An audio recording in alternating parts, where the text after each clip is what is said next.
Staying in Colombia, the free trade agreement subscribed between Colombia and the United States has now reached its third year. Small and medium business people are denouncing the loss of jobs as a result of sales falling since 2012 when the FTA began. Our correspondent Natalia Margarita now reports from Bogota.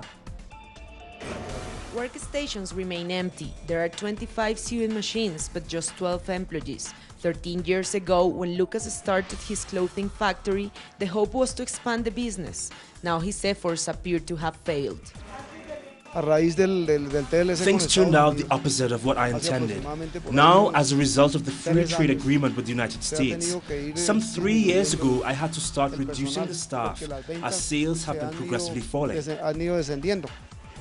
Lucas' business sales have decreased by 50%, and so his staff. He recalls the lack of support from the government, together with the elevated prices of taxes, electricity and supplies, have left the local industry with no chance of competing under the free trade agreement.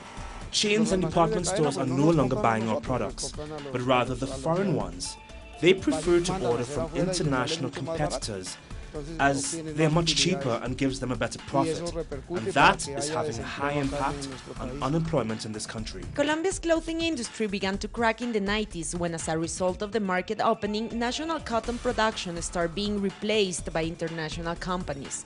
Now workers are seeing how the whole productive chain is vanishing. Nowadays, people prefer to buy cheap products, even if they are useful just for 8 days. What we are manufacturing here in Colombia is not being valued anymore. The Association of Small Entrepreneurs has estimated that since the free trade agreement entered into force in 2012 and up to 2014, Colombian imports from the United States have increased at 29%, while the exports have decreased to 36%.